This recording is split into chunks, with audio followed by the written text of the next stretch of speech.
Mesdames et messieurs, vous savez, ce dimanche 19 mai 2024, nous avons appris par les médias iraniens d'État que le président Ebrahim Raïssi et son ministre des Affaires étrangères et d'autres membres encore très importants, au retour d'une inauguration accompagnée de 2 hélicoptères plus leur hélicoptère, ça fait 3, ont dû atterrir d'urgence, c'est-à-dire on appelle ça atterrissage brutal.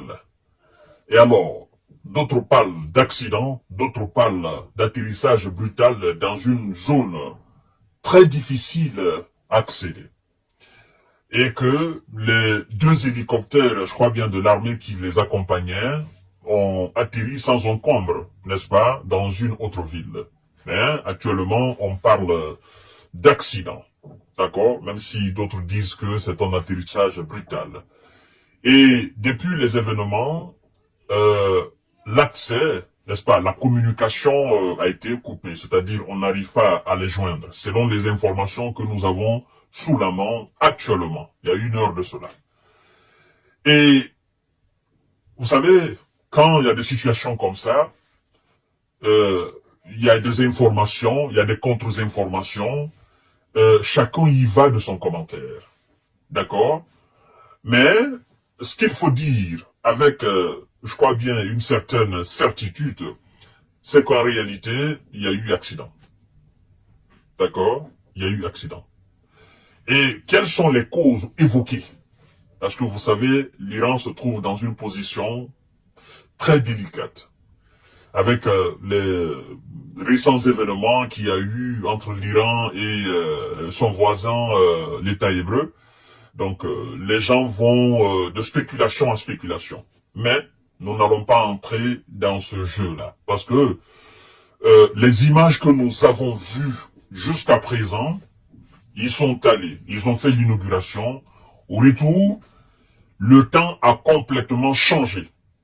Le temps a subitement changé. Et donc, il y avait un épais brouillard qui ne disait pas son nom. La visibilité, elle était nulle, complètement nulle. Vous comprenez? On pouvait même pas, selon les informations, le pilote ne pouvait même pas voir c'est-à-dire à plus de 5 mètres, c'est-à-dire au-delà de 5 mètres, la visibilité était nulle. Et plus de cela, le brouillard, la pluie, et ça a compliqué, n'est-ce pas, le voyage, le retour. Et donc, je crois que dans cette région montagneuse, parce qu'il faut savoir, le nord de l'Iran vers Azerbaïdjan, c'est naturellement aussi des montagnes. D'ailleurs, on décrit la zone comme étant une zone montagneuse. Et depuis l'accident, n'est-ce pas, comme ils disent, atterrissage brutal, mais depuis l'accident, jusqu'à présent, les membres de Croissant Rouge iraniens et les équipes de recherche aussi ont eu toutes les difficultés d'accéder au lieu de crash, au lieu d'accident. C'est-à-dire, bon, on va utiliser les 3 termes, soit au lieu de crash, au lieu d'accident, ou au lieu d'atterrissage brutal, parce qu'il faut faire très attention avec les informations. Ce sont les 3 manières pour le moment que les médias se partagent. C'est-à-dire l'atterrissage brutal, le crash, le lieu d'accident. Bon, on va essayer d'utiliser les 3 thèmes comme eux, ils les utilisent depuis ce matin. Mais, il y a 1 heure, on nous informe que les équipes de secours sont arrivées au lieu dans la zone de l'accident. D'accord? Et il est vraiment difficile. On nous dit que des recherches très très difficiles. Vous comprenez? Il fait nuit et il a commencé à pleuvoir. Mais les recherches se poursuivent. Les équipes de secours ont atteint la zone. Cependant, la pluie transforme la terre en boue, ce qui rend les recherches difficiles, a déclaré un reporter à la télévision publique. Alors, les recherches ont été compliquées par un épais brouillard qui serait à l'origine. Voilà, par un épais brouillard qui serait à l'origine. Bon, ça arrive couramment, d'accord? Même avec les avions de ligne, quand il pleut comme ça, où il y a du brouillard, où les pilotes ne voient pas vraiment les accidents, surtout dans les zones montagneuses. C'est pas la première fois que ça arrive. Et je pense aussi que ça ne sera pas malheureusement la dernière fois que ça arrive. Ce sont les risques de ce métier-là. D'accord? Surtout dans les zones montagneuses, ça arrive très souvent, même avec les avions de chasse, ça arrive très souvent. Donc, arrêtez d'abord les spéculations. Pour le moment, on dit la cause serait, n'est-ce pas, ce manque de visibilité, n'est-ce pas, dans la zone. Voilà. Les recherches ont été compliquées par un épais brouillard qui serait à l'origine de l'accident. Les images des médias iraniens montraient des secouristes progressant avec une visibilité extrêmement réduite. Vous voyez? Donc, les gens même qui sont au sol, ceux qui sont l'armée qui est venue dans l'hélicoptère, c'est très difficile d'accéder à ce coin-là. Parce que seulement il fait nuit, il y a la pluie, en plus de ça le brouillard. Donc la condition climatique vraiment elle joue en défaveur de ce malheureux événement en fait, de ces responsables qui actuellement sont quelque part. Nous espérons quand même qu'ils sont en vie. C'est la chose la plus importante pour nous parce que voilà, ce sont des êtres humains en dehors des considérations politiques ou des batailles géostratégiques ou géopolitiques qu'il y ait entre les hommes. Nous espérons tout simplement qu'ils soient en vie parce que ce sont des pères de famille, ce sont des oncles, voilà, ce sont des hauts responsables, des hauts dignitaires d'un État indépendant et souverain. Donc nous espérons vraiment qu'ils soient en vie. Sincèrement, c'est ce que nous pouvons dire actuellement par rapport à cela. Bon, il faut aussi dire que des pays comme Azerbaïdjan, voilà, ont offert leur aide pour le pays, voilà. Même l'Irak, le Qatar, l'Arabie Saoudite, la Turquie, encore la Russie. Mais la Maison Blanche, les États-Unis ils disent qu'ils sont en train de suivre la situation de près. Voilà, la Commission européenne aussi a dit avoir activé son système de localisation par satellite Copernicus afin d'assister Téhéran. Bon, mesdames et messieurs, nous ne sommes pas encore là, d'accord? Nous ne sommes pas encore là, mais au cas où le pire venait à se produire, je veux dire, en cas de repos éternel, n'est-ce pas, du président iranien, qu'est-ce que la Constitution prévoit? Qu'est-ce que les lois iraniennes prévoient?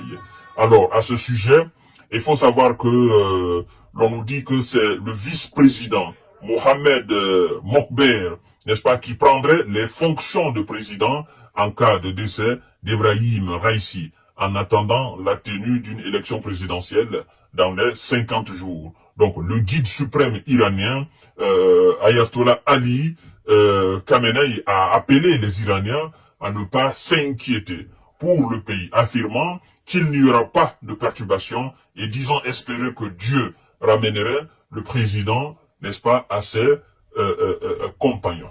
Voilà. Donc, en cas, n'est-ce pas, de disparition définitive du président, c'est qu'on ne souhaite pas actuellement, on ne souhaite pas, on souhaite sincèrement qu'il nous revienne sain et sauf parce que, voilà, c'est un père de famille, c'est un être humain quand même, c'est un président haut dignitaire, voilà, nous espérions vraiment, nous prions le Tout-Puissant qu'il nous le ramène, c'est la chose la plus importante.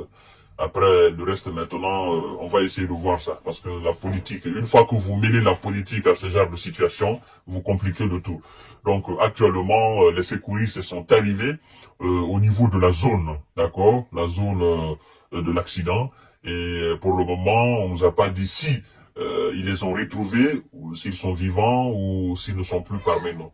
Mais au cas où ils ne seraient pas parmi nous, c'est le vice-président qui va prendre les fonctions, n'est-ce pas, qui va assurer l'intérim, hein, jusqu'à ce qu'il y ait l'organisation des élections dans 50 jours.